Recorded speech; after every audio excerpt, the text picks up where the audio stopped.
మాది నెల్లూరు. నెల్లూరు అయితే మేము వరంగల్ క్రాస్ రోడ్లో అప్పుడు పాత చర్చి పెద్దయ్య గారు ఉన్నప్పుడు మేము అక్కడికి వచ్చి మేము చాలా దూరం నుంచి ఉన్నాం. మేము నెల్లూరులో మాకు ఏం తెలీదు. పెద్దయ్య గారు అక్కడ పాత చర్చి కాడికి మేము ఆడ చిన్న గుడిసెలు పాకాలు వేసుకునేదానికి వచ్చాము. తిరుపతి మన తారుపత్రి ఉంటాయి కదా, అసిమెంట్ దాంట్లో చిన్న గుడిసెలు వేసుకొని టబ్బులు బకెట్లు అవి అమ్ముకుంటూ ఉండేది అప్పుడు మేము అక్కడ పెద్దయ్య గారు ఉన్నప్పుడు. అయితే మేము ఆ దేశాలు ఎంత తిరుగుతూ ఉంటాం, బుట్టలు గిట్లు అల్లుకుంటా. పెద్దయ్య గారు అక్కడికి వచ్చినప్పుడు మీరు చాలా బాధలో ఉన్నారు కాబట్టి బాప్టిజం తీసుకోండి, మీరు రక్షణ పొందుతారు అని చెప్పాడు పెద్దయ్య గారు. సరే అయ్య గారు, మాకు తెలియదు కదా దేవుళ్ళ విషయం. మాకైతే నరసింహ స్వామి, ఆంజనేయ స్వామి వాళ్ళు చాలా భక్తులు అని నేను చాలా టెంకాయలు కొట్టేది. 101 టెంకాయ 201 టెంకాయలు అట్ట. అయ్యగారు అన్నాడు కదా, అవన్నీ తీసే ఇస్సాక్ గారు నీకు పేరు పెడతానని బాప్టిజం ఇస్తాను, నువ్వు గొప్పగా మేలు అవుతావు అన్నాడు. నేను 500 తీసుకొచ్చిన పెద్ద పాత చర్చి కాడికి 5,000 తీసుకొచ్చిన. 5,000లో ఖర్చు అయిపోయి 5,000 తీసుకొచ్చినాడు. 5,000 తీసుకొచ్చేలేకి ఆ ట్రబ్బులు తీసుకొచ్చి అమ్ముకుంటూ ఉన్నా. అయ్యగారు ఉన్నాడు కదా, నువ్వు గొప్ప సాక్ష్యం చెప్తావు, బాప్టిజం తీసుకో అన్నాడు.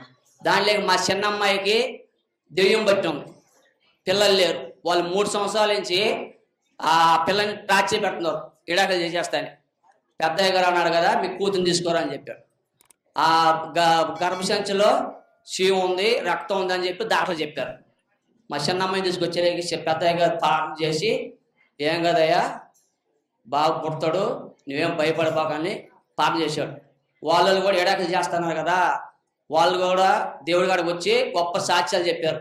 ఆ అమ్మాయికి 2 మగ పిల్లలు, 1 ఆడపిల్ల. మా చిన్న అమ్మాయికి ఎన్నెన్నో మేలు చేశాడు అక్కడ పెద్దయ్య గారు ఉన్నప్పుడు. మేము గట్టినట్టే శోభలు అమ్ముకుంటూ వెళ్ళిపోయాము.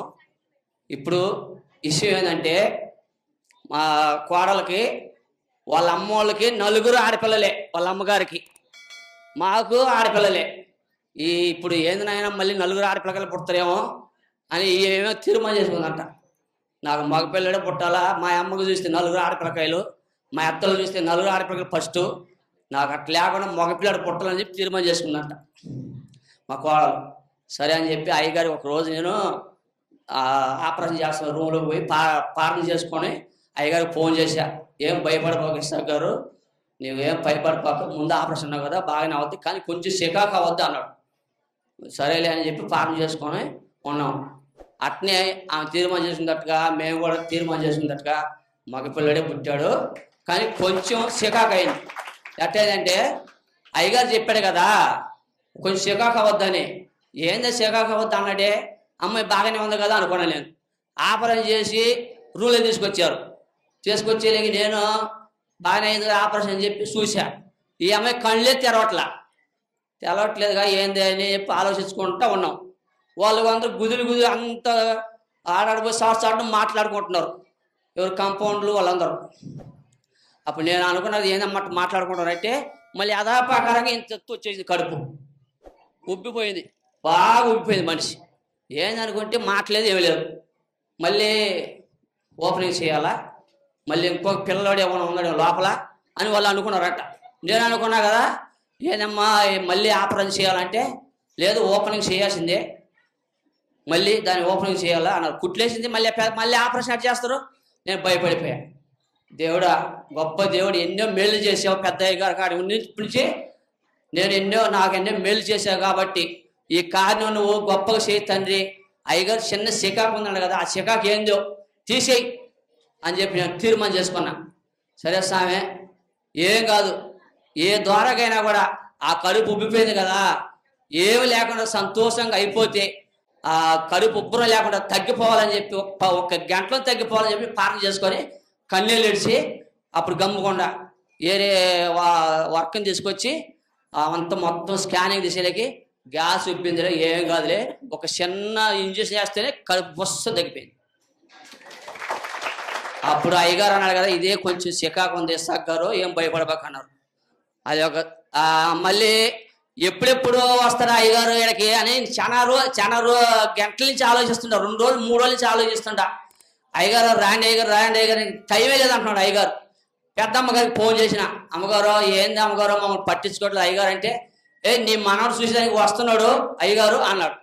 సరే అని చెప్పి అంతలేకి ఈమెకి మా ఆయనకి నడుము ఎన్నిపోస ఎముక అరిగి ఉంది, దాంట్లోకి మెల్లి తిరిగి ఉంది, మనం నరం ఆపరేషన్ చేయాలా, 1,25,000 అవద్ది అని చెప్పి అది ఒక టార్చర్ అయ్యింది. ఇక్కడ ఏం చేసేదయ్యా అని ప్రార్థన చేసుకుంటే ఈ అమ్మాయి చూసి తిట్టేది కదా ఆపరేషన్ అని చెప్పి ఆ హాస్పిటల్లోనే ఉన్నాం. అంతలేక అమ్మగారు అయ్యగారు ఇద్దరు వచ్చారు కాలు వేసుకొని. ఏంది అయ్యగారు మమ్మల్ని పట్టించుకోవట్లేదు మీరు అంటే, ఏమీ లేదు పట్టించుకుంటున్నాం అన్నాడు. కదా అయ్యగారు ఇప్పటికే 20,000 అయిపోయింది స్కానింగ్లకి, ఇక నడుము నొప్పి ఆపరేషన్ చేయాలంటే 1,25,000 కావాలంటే అయ్యగారు అన్న. అది ఏంగా సింపుల్ తగ్గిపోద్ది, నువ్వు సాక్షి చెప్తావు, నా మాటేను, ఫిజియోథెరపీ చేయించు 1 నెల అన్నాడు. ఫిజియోథెరపీ అంటే ఏంటి అంటే నేను ఆశ్చర్యపోయా. సరేలే అని చెప్పి ఆయన రాసిచ్చాడు. మన దేవుడి ద్వారాగా వాళ్ళు తెలుసునంట. అట్నే ఫిజియోథెరపీ చేయించా. ఇప్పుడు మటుకు మేము నిలబడి మాకు ఏ నొప్పి లేకుండా, నడువులు నొప్పి లేకుండా దేవుడు చాలా మేలు చేశాడు. ఒక్కరోజు ఈడందరికీ పోయిన మంగళవారం ప్రతి ఒక్కరు ముసలోళ్ళకి అందరికీ ఈ ప్రార్థన చేస్తారా అని నాకు అనిపించింది. అయ్యగారు అన్నాడు కదా, వచ్చారా మొన్న ఇప్పుడు అమావాస్యకి వృద్ధులకి, ముసలోళ్ళకి, పెద్దోళ్ళకి, వయసు వాళ్ళకి, 50 సంవత్సరం ఉండే వాళ్ళకి అవసరం ఇళ్లలో కానీ లేక అందరు నిలబట్టడం చూసినావా.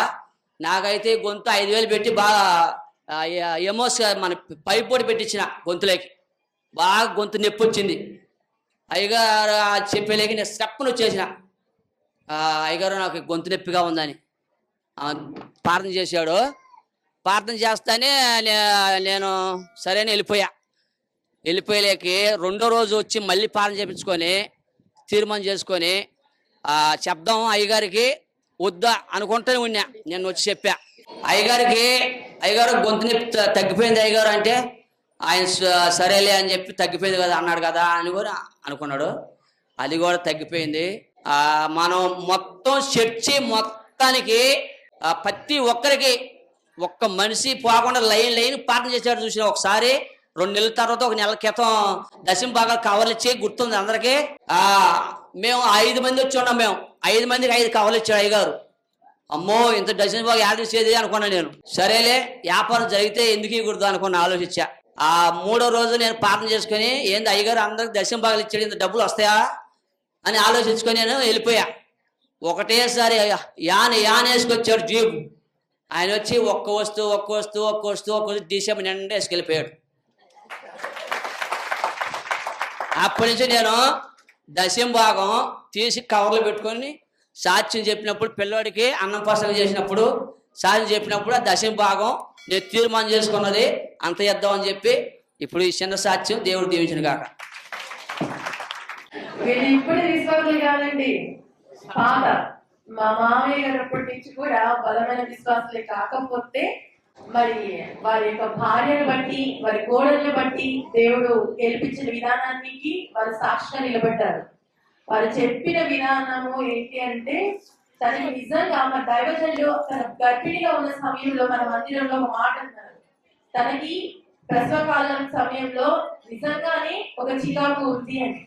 మనం నమ్మం అంటే కొట్టి పాడేస్తాం దేవుడే ఉన్నాడని చెప్పేసి, కానీ అజాగ్రత్తగా కూడా ఉంటాం. ఒకటి గమనించండి, మీరు డబ్బులు పెట్టుకొని మీరు హాస్పిటల్లో ఆపరేషన్స్ కి వెళ్ళాలి అనుకుంటే కనీసం ఒకసారి ఆ హాస్పిటల్ రివ్యూస్ చూసుకోండి. రివ్యూ అంటే అక్కడ తెలిసిన వాళ్ళకి జరిగాయా, జరగలేదా, మంచా చెడ అన్ని 1కి 10 సార్లు ఆలోచించి వెళ్ళాలి. మీకు తెలియకపోతే మమ్మల్ని అడగండి, మేమేనా చెప్తాం. అర్థమైందా? మన సంఘ బిడ్డలని, ఎందుకంటే మన కుటుంబం కాబట్టి ఈ మంచి చెడు అనేది మనం అందరం చెప్తాం కాబట్టి ఒకసారి అలాంటివి ఏమైనా ఉంటే మనకి చెప్పి వెళ్ళండి. ఎందుకంటే తనకి చాలా ఇబ్బంది అయింది. ఆ పొట్ట పెద్ద ఆపరేషన్ అయిన తర్వాత పొట్టని ఎంత పెద్దగా ఉప్పి ఉన్నప్పుడు నిజంగానే ఎవరికైనా భయం అవుదా? భయం అవుతుంది. పాపం నిజంగా చాలా టెన్షన్ పడ్డారు. 2-3 రోజులు నిజానికి ఫోన్ చేస్తున్నామే కానీ పాస్టర్ గారు చాలా బిజీగా ఉన్నారు, కుదరలేదు. కానీ ఊరు నుంచి వచ్చాక ఫస్ట్ వాళ్ళ దగ్గరికి వెళ్ళామండి మేము ఇద్దరు కలిసి. మరి కుమారుని చూసి ఆ సహోదరికి మరి ప్రార్థన చేసి అంతా వాళ్ళతో మాట్లాడి రావడం జరిగింది. కానీ ఈ యొక్క సాక్ష్యాలన్నీ అద్భుతమే. మీకు ఇంతకు ముందు ఎవరు ఇందాక చెప్పారు, సాక్ష్యం అనగానే ఇక్కడికి వచ్చి చెప్పలేని వాళ్ళు ఉన్నారు. మరి వృద్ధులకు ప్రార్థన చేసినప్పుడు స్వస్థత వచ్చిందా రాలేదా? ఆ రోజు ఎంత మంది వృద్ధులకి చేశారు పాస్టర్ గారు? చాలా మంది, దాదాపు ఒక 1200 మందికి చేశారు. లైన్ కడుతూనే ఉన్నారు, వస్తూనే ఉన్నారు. నిజంగా వాళ్ళ విషయాలలో ఎన్నో మేలు జరిగాయి. నా దగ్గరికి వచ్చి చెప్పారు కానీ సాక్ష్యం అంటే భయం అంట. అయ్యా అమ్మ, ఆ రోజు అయ్యగారు మాకు ప్రార్థన చేశారు, గొప్ప ఆశీర్వాదం, గొప్ప సాక్ష్యం అమ్మ ఇది అని చెప్పేసి ఎన్నో అనారోగ్యాలు స్వస్థపరచబడి ఉన్నాయని సాక్ష్యం చెప్పి ఉన్నారు. అదే విధముగా దశమ భాగాలు అంటే తీసే వారిని బట్టి ఇస్సాకు గారు చెప్పారు. ఇప్పుడు ఏమని చెప్పారు? తనకి దశమ భాగం కవరించినప్పుడు భయం వేసింది. ఎందుకు నెల నెల దశమ భాగం తీయట్లేదా ఇస్సాకు గారు? తీయకుండా ఉన్నాను 2-3 సార్లు అబద్ధం చెప్పకూడదు, దశమ భాగం కరెక్ట్ చేస్తాను. 4 నెలలు తీల అబద్ధం చెప్పకూడదు అంట, నిజానికి తీయలేదంట.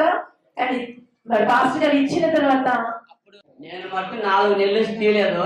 పెద్దయ్య గారు ఉన్నప్పుడు కరెక్ట్ గా చేసేది. అమ్మగారు కూడా తెలుసు, పెద్ద అమ్మగారు కూడా తెలుసు. నేను గొప్ప సాధ్యం చెప్పేది, ప్రార్థన చేసుకొని అయ్యగారు నేను దశమ భాగేస్తాను 5,000 తెచ్చామండి ఖమ్మం డబ్బులు అమ్మేటప్పుడు. పెద్దయ్య గారు ప్రార్థన చేసి దేవుని ఇచ్చి మాకు బాప్టిజం అప్పుడు 5,000కి 5 లక్షలు చంపొచ్చా. అక్కడ ఎవరైనా చంపేస్తారు 5 లక్షలు 5,000కి. అట్ట అయ్యగారు ఆశీర్వాదంతో చిన్నయ్య గారు కూడా మాకు ఆశీర్వాదం. నిన్న పోయిన 2 నెలలప్పుడు అందరికి దశమ భాగ కావాలి, ప్రతి ఒక్కరికి ప్రార్థన చేశాడు. నేను అనుకున్నా కదా ఇంత డబ్బులు ఆడేస్తాము, నెలకి ఆడేస్తే ఇప్పుడు 4 నెలలు చేయలేదు కదా. ఇప్పుడు 4 నెలల నుంచి ఇప్పుడు మళ్ళీ 3 నెలలు 4 నెలలు అవుతాం ప్రార్థన చేసి అయ్యగారు అప్పటి నుంచి తీసుకుంటా అప్పుడప్పుడు వస్తా ఉన్నా. ఇప్పుడు కొంచెం ఈ 2 నెలల నుంచి కరెక్ట్ గా తీసా. ప్రార్థన చేసినప్పుడు నాకు అన్ని సమస్యలు కూడా కరెక్ట్ గా ఉన్నాయి, ఏం పర్లేదు. దశమ భాగం చెల్లిస్తున్నా. ఒక్కొక్క వస్తువు అమ్ముడిపోతే ఇచ్చే దశమ భాగము, ఒకేసారి 10 వస్తువులు పోతే వచ్చేది ఆ తృప్తి వేరుంటుందా? నీ దశమ భాగం పక్కన పెట్టు. నీ కుటుంబానికి ఆర్థికంగా లాభమా కాదా? ఆర్థిక పరంగా లాభమే కదా. ఆ నమ్మకం ఉండాలి ప్రతి ఒక్కరికి. ఇవి మేము కూడా తీస్తామండి. మందిరంలో కానుకలు ఎంతైతే వస్తాయో అంతా వాటి వచ్చిన దాంట్లో దశమ భాగంగా తీసి మేము మందిరాన్ని ఖర్చు పెడతాం. ఇది మాత్రం వాస్తవం, దీంట్లో అబద్ధం ఆడకూడదు. ఇది నేను కూడా చేస్తాను. ఫస్ట్ నుంచి మా అత్తయ్య నేర్పించిన విధానమే, తను ఆ రకంగానే చేసింది. లేదు అంటే ఎక్కడైనా భోజనాలకైనా మేము సమర్పించుకుంటాం.